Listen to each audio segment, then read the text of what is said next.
Oi, meus amores, sejam muito bem-vindos mais uma vez. E hoje a gente vai começar de fato a nossa primeira aula, que é sobre economia global, tá? Então a gente vai falar sobre o mundo contemporâneo, sobre a globalização e sobre todas as outras ferramentas econômicas que a gente precisa e que são cobradas no vestibular, tá bom?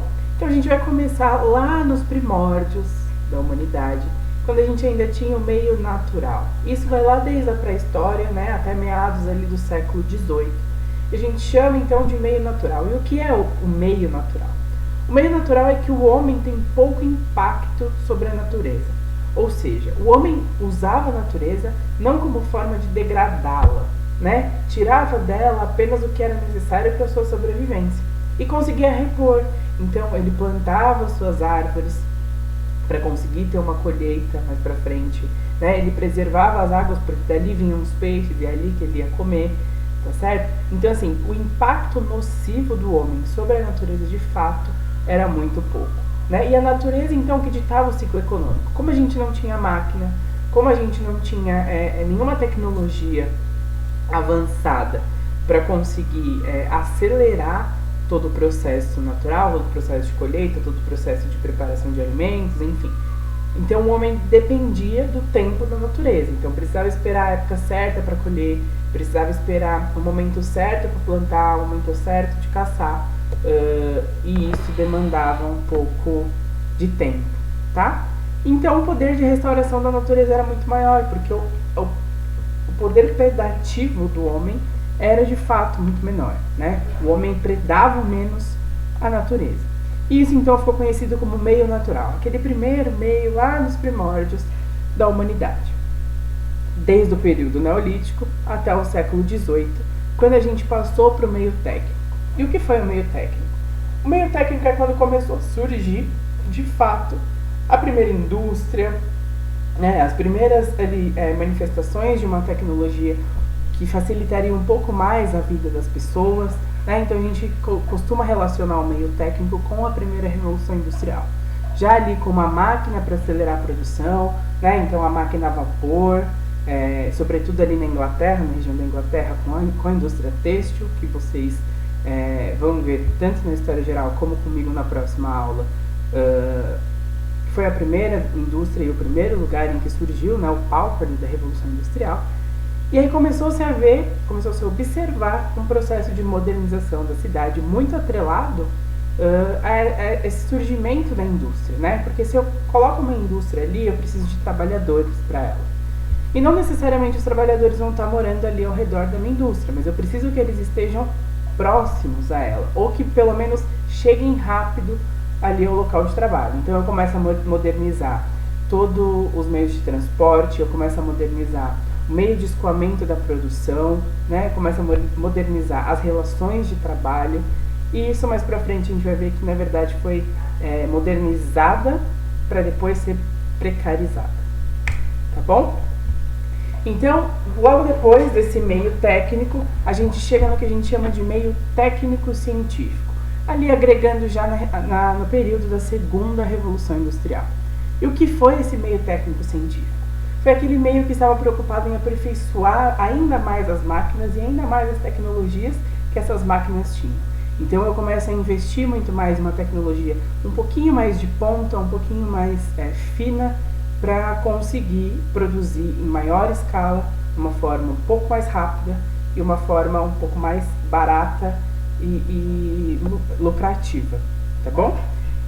Nesse meio técnico-científico, a gente começa a observar ali o planejamento da produção. Então, as indústrias começam a planejar tudo aquilo que vai ser produzido no seu estabelecimento. Eu tô olhando minha câmera, parece que eu sou o Edward, né? Que eu tô quase transparente, mas é porque tava tendo um sol. Então, eu já peço desculpas. Enfim, voltando. Então, depois do meio técnico-científico, a gente passa de fato para o que vigora hoje, que é o meio técnico-científico-informacional. Percebam que o nome, ele nunca vai mudando completamente. Ele vai sempre agregando ao nome anterior uma nova característica. Então, meio técnico, primeira revolução industrial, agregou o científico, que eu começo a modernizar. Então, meio técnico-científico. Agora que eu vou ter o aperfeiçoamento dessas máquinas, a inclusão de tecnologias, sobretudo da internet, sobretudo de comunicação, eu coloco o meio técnico, científico e informacional. Então eu vou sempre agregando características, nenhuma característica de fato é perdida, né? A gente vai sempre agregando para conseguir melhores resultados, melhores tecnologias, enfim.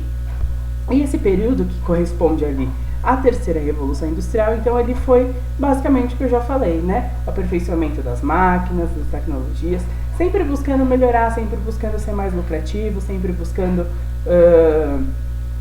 trazer alguma coisa que seja mais prático, que seja mais eficiente no processo produtivo, né? E a gente tem então aqui uma característica bastante importante, que é a inclusão de tecnologias de transporte e de comunicação. E por que isso é tão importante? Porque pensa, muitas vezes eu produzo na minha indústria e eu preciso exportar para outras regiões, seja dentro do país, seja de país a país, porque a minha indústria vende para o país vizinho. Então eu preciso investir em mecanismos de exportação, né, de evacuação dessas mercadorias pelo território. Então eu começo a investir nas tecnologias de transporte. Comunicação. A gente foi vendo ao longo da trajetória do mundo, né, das economias mundiais, que elas foram cada vez ficando mais interligadas, e para elas conseguirem chegar num nível de interligação, de integração muito grande, precisou de um mecanismo de comunicação. Era muito não prático se eu tivesse que tratar de negócios pessoalmente, eu aqui no Brasil tratar de negócios pessoalmente, sei lá, na Tailândia, porque toda vez eu ia ter que me deslocar até lá. Se eu consigo uma tecnologia de comunicação relativamente eficiente, eu posso tratar através de chamadas de vídeo, né? Então, assim, a tecnologia é um importante aliado nesse processo. E o que o meio técnico, científico e informacional proporcionou para a humanidade? E sobretudo para a economia mundial, né? Uma grande especialização nas funções do trabalho. Se eu começo a planejar muito a minha produção, eu preciso de trabalhadores especializados em cada uma das funções da minha fábrica para eu conseguir uma dinamicidade muito melhor, muito maior. Hierarquização dos espaços geográficos. Enquanto alguns países figuram ali como produtores, como países produtores de tecnologia, produtores de produtos de ponta, o outro país tem que assumir a posição de consumidor, né? Então eu tenho uma hierarquização, né, nessas posições aí dos países. Fortalecimento do capitalismo financeiro, porque cada vez mais eu tenho que investir o meu capital e eu tenho que fazer a economia girar. Para a economia girar, eu preciso estar sempre investindo meu capital, seja na minha indústria, seja numa outra indústria, enfim. O capital sempre tem que estar girando. E aí o capitalismo financeiro figura como uma coisa bastante proeminente dessa época aí. Formação das organizações supranacionais, que a gente vai ver daqui a pouquinho, que são os blocos econômicos, né? Eu vou começar a me agrupar com outros países em busca de algum benefício econômico para o meu país. Então, às vezes, anulação de uma tarifa alfandegária, ou seja, uma tarifa de importação dos produtos de países parceiros. Às vezes eu tenho desconto em alguma coisa, eu tenho livre circulação de pessoas entre os países, o que pode favorecer o turismo nos países membros, enfim. Algum benefício econômico esses países têm que ter para conseguirem se aglutinar e se estabelecer de fato um bloco econômico, mas a gente vai ver já daqui a pouquinho. Consolidação do neoliberalismo, que a gente vai ver daqui a pouquinho, então eu peço que vocês segurem um pouquinho a ansiedade. E o aumento da circulação de pessoas e informações, né? Se a gente inclui uma tecnologia de transporte e de comunicação, as pessoas começam a transitar muito mais fácil e a se comunicar muito mais fácil. Eu, por exemplo, não estou na casa de cada um de vocês, mas vocês estão me vendo por esse vídeo justamente pela tecnologia de comunicação, certo? Só que o mais importante disso tudo foi que tudo isso junto gerou o que a gente chama de aniquilação do espaço pelo tempo. Eu não preciso mais estar, então, de fato, na casa de cada um de vocês para eu conseguir transmitir alguma informação, para eu conseguir me comunicar com cada um de vocês. Hoje a internet faz isso muito bem, né? Eu não preciso mais ter que levar a mercadoria, sei lá, de navio, de charrete para outros lugares. Eu posso levar de avião, eu posso levar de, sei lá, de navio, de barco, enfim. Eu tenho uma gama de meios de transporte que eu posso utilizar para levar de forma muito mais rápida, muito mais ágil, uma mercadoria para outro país, para outra cidade, enfim. Tudo isso então causou essa grande modernização do sistema econômico. E como eu falei, esse meio técnico científico informacional, ele acirrou, ele escancarou o que já vinha acontecendo há muito tempo, que é a divisão internacional do trabalho.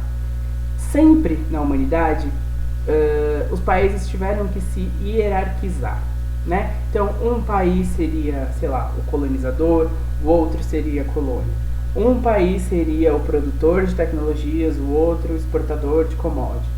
Isso ficou conhecido como a divisão internacional do trabalho. No que aquele país é especializado? Qual é a função daquele país na economia global? E ele é dividido basicamente em antiga DIT e nova DIT, né? DIT é a sigla de Divisão Internacional do Trabalho. A antiga DIT, ela tem duas fases, digamos assim. A primeira é o colonialismo, que vai ali do século XVI ao século XVIII, né? Em que eu tinha uma metrópole e uma colônia. O que a metrópole produzia? A metrópole produzia manufatura e investia, de certa forma, algum capital ali na colônia. Ao passo que a colônia ela precisaria manter a exclusividade da exportação de matéria-prima e produtos primários para a metrópole e oferecer a mão de obra excedente, né? E muitas vezes isso foi a custo de um trabalho escravo ou trabalho compulsório, como trabalho escravo, que, por exemplo, nas colônias portuguesas na América, né, no caso do Brasil, e trabalho compulsório nas colônias espanholas aqui na América também, ali sobretudo México, enfim, a América Andina, certo? E se a gente passar do século XVIII ao século XX, a gente vê uma antiga DIT pautada no imperialismo. Isso ficou muito mais acirrado, né, ali nos países da África e da Ásia, sobretudo, em que eu tinha então uma ex-metrópole e uma ex-colônia, e agora a ex-metrópole seriam os países desenvolvidos que conseguiram alçar um desenvolvimento industrial, né, muito forte, então produzia ali uma maquinofatura e tinha então a possibilidade de acumular capital para investir. Ao passo que a ex-colônia, que são os países subdesenvolvidos, continuavam tendo que exportar mão de obra, e barata, porque era muita mão de obra. Se eu tenho muito trabalhador, eu posso oferecer o preço que eu quiser por aquela mão de obra, porque eles vão aceitar, né? Se um não aceitar, o outro com certeza vai aceitar, porque a gente tem um excedente de mão de obra, né? E sobretudo ali o fornecimento de matéria-prima in natura, ou seja, o produto natural, que é as commodities, né? A gente chama de commodities, o produto tirado da natureza e exportado sem passar por um processo industrial. Além de tudo, né, a ex-colônia, os países subdesenvolvidos, continuam ainda como mercado consumidor. Se a gente for pensar na nova DIT, que é a do capitalismo financeiro, a gente não tem mais essa condição de metrópole-colônia, né, de colonização. Mas, de certa forma, a gente tem países centrais, que continuam sendo os países desenvolvidos, agora no capitalismo financeiro, numa economia global modernizada, a gente tem produção de tecnologia, e então eles vão vender essa tecnologia para outros países industriais, sobretudo os países periféricos, que não têm condição de produzir uma tecnologia, investimento de capital financeiro e produtivo, acúmulo de capital para investimentos. Já os países periféricos, que são os subdesenvolvidos, a gente continua tendo ali uma mão de obra excedente e barata, né, porque é excedente, continua fornecendo matéria-prima in natura, que são as commodities, e agora a gente tem um mercado consumidor de produtos e de tecnologia. Aqui eu gosto de dar um exemplo, que é o exemplo do Brasil, né? O Brasil está nesses países periféricos, aqui subdesenvolvidos, e a história do Brasil ela é muito, muito complexa e ela é muito interessante a gente perceber um ponto. O Brasil ele é fornecedor de commodity. Então, por exemplo, o Brasil tira a laranja e vende a laranja para um país central, para um país desenvolvido. Esse país desenvolvido vai pegar a laranja e transformar num suco de laranja. E vai vender esse suco de laranja para o Brasil. Até aí a gente pode pensar, é um processo ok, um processo tranquilo. Mas qual é a lógica econômica por trás disso? O Brasil vai vender essa laranja que ele tirou, que tem pouco valor agregado, sei lá, por R$1. E vai comprar esse suco de laranja produzido pelos países centrais, sei lá, por R$5. Então, a conta não fecha, percebe? A gente vende um produto por R$1 e compra ele modificado por 5. Né? Tudo isso porque a gente não é um país central e, portanto, não vende tecnologia de ponta. Beleza? Mas o mundo chegou no que chegou. Perdão. Esse mapa ele é muito clássico, né? Que é o mapa da Nova DIT, né? Então, o que a gente vê nesse mapa? A gente vê o norte, sobretudo para a linha acima da linha vermelha, e o sul ali abaixo da linha vermelha. Se você for ver, existem 3 conglomerados ali, né? Canadá, Estados Unidos e América Latina, que é a região de influência dos Estados Unidos. Né? A gente tem ali Groenlândia, que está aqui próximo aos Estados Unidos, toda a Europa, África, Oriente Médio, Ásia, que é uma região de influência da União Europeia.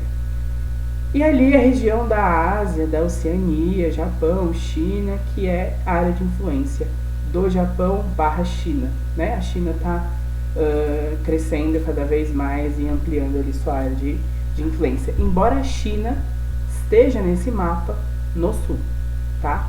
É muito importante a gente pensar na China aqui como um país subdesenvolvido, um país periférico. E a gente chega de fato, acho que no processo mais importante, que é o processo de globalização, né? O que é a globalização? É essa integração entre os países capitalistas que foi estabelecida sobretudo ali durante a Guerra Fria, mas que foi aprofundada sobretudo depois do fim da Guerra Fria, né? E aí a gente tem então ela como sendo símbolo da consolidação desse meio técnico, científico e informacional.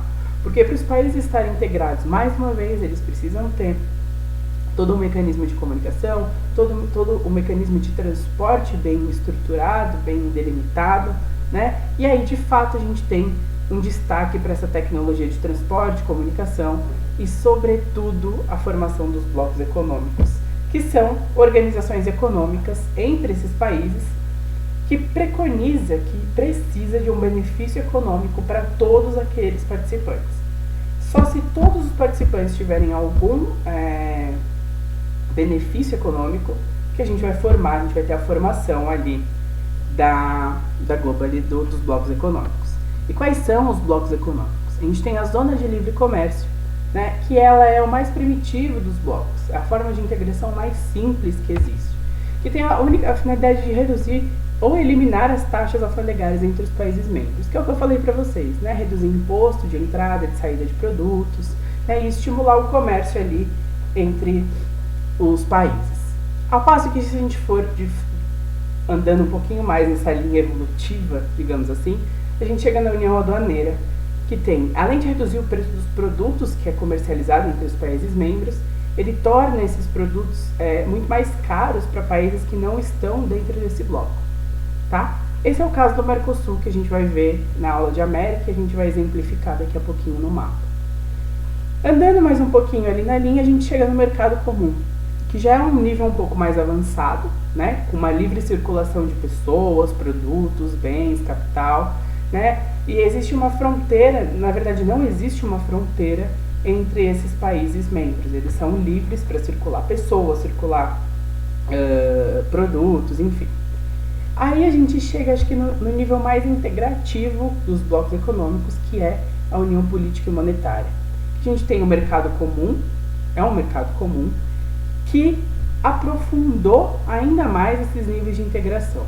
Por quê? Se no mercado comum a gente tem livre circulação de produtos, livre circulação de pessoas, livre circulação de capital, aqui a gente adota uma moeda comum entre os países, a gente adota um banco central do bloco que vai reger toda a economia ali do bloco, né? Ou seja, é como se fosse um país, vários países que se juntam para formar um único país grandão, né? E esse é o exemplo mais clássico, é a União Europeia, que está aqui de rosinha para vocês verem, né? Então a gente tem uma união aduaneira aqui, o Mercosul, tá vendo? Um mercado comum, a Comesa, aqui na África, com livre circulação de pessoas, de capital, né? E aí a gente tem lá a zona de livre comércio no NAFTA, aqui na América do Norte, tá bom? Na próxima parte a gente volta para falar um pouquinho mais de economia.